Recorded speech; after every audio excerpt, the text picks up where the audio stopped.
Yeah, well, what I would say is if a player says that we're going to lose both games, then you would say he's being negative. So obviously we're trying to win all 3 games. We have to play extremely well to be able to do that. We're playing against teams that are a lot higher ranked than we are and have players playing in Europe and across the world. So it's extremely tough games, but I like that he's positive. We're all positive in the camp with it. You know, we know that if we don't play at our best, then we won't win. So we've had discussion yesterday, and we'll discuss in the next couple of weeks of everyone needs to bring their best game for us to be able to get some points. Well, you can win any game of football. As I just said, we have to play extremely well to be able to do that. If everyone in our team doesn't play 9 or 10 out of 10 in that game, then we won't win. That's the level that we're at and the level that we're playing against. If our players play a 6 or a 7, we might be able to get a draw. If they play less than a 7, then they got better players than we have. But one thing that I can say is that our players will work extremely hard to get a victory. They'll do their best to get as many points as we can in the 3 games. But we know it's extremely tough. We was meant to have 3 home games. We now lost that advantage. So I think for us, we're in a situation where it's extremely tough, but we're looking forward to it and we're positive going into the 3 games. Yeah, which is why obviously we trained at the time that we train, so that if we have to play at that temperature. Do I think 5 o'clock is a reasonable time to play? No. I think we should be playing later than 5 o'clock. Qatar and Oman are playing at 8 o'clock. Why are they not playing at 5?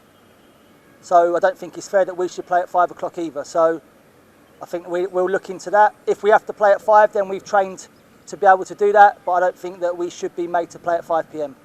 Well, there's other people in the hotel as well, so I don't think it really makes a difference. We've been tested. We'll get the results back today. I don't think it's an issue, personally.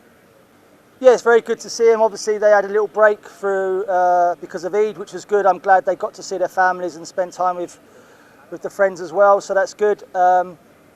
They all done very well today, first session back.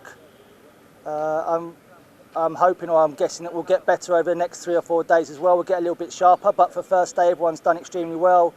We've just got to look after and manage them. A couple were still carrying a few knocks and stuff, so we need to make sure that everyone's fully fit when we leave for Qatar. Yeah, fitness level's fine. I don't think we have an issue in Bangladesh about players' fitness, but I don't think we need to question their fitness anymore. They're good athletes now. They look after themselves. They eat the right foods. Yes, if you have a break, then you're going to take a couple of sessions to get back, but everyone's in the levels that we need them to be. My job over the next 3 weeks is to manage that and make sure they're in peak condition when we play on the 3rd. Yeah, we done the yo-yo test this morning just to gauge where they're at, obviously because they've had a few days off. Then we just done some small-sided games just to get the sharpness back up again.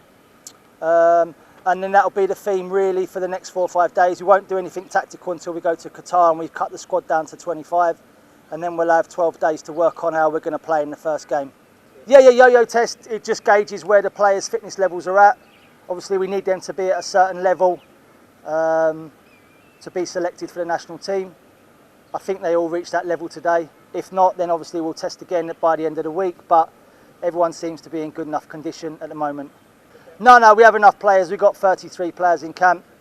Obviously I'm a bit disappointed with Gosh. I would like to have had him in camp, but he's still not recovered from his injury, and I don't think we can really wait until June to make that decision, so that's a little bit disappointing, but we've got enough players here in squad now to take over to Qatar. Yeah, no, just I'd like to get some goals in training. If we can score goals in training, obviously we want to replicate that in the game, so just encouraging them to shoot.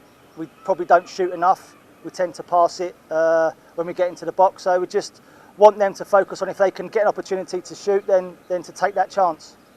With Gosh, I would like to have assessed him ourselves, our own medical staff, to see if he would have been available in June. I would like to have assessed him now to see if there was a chance of that being able to happen.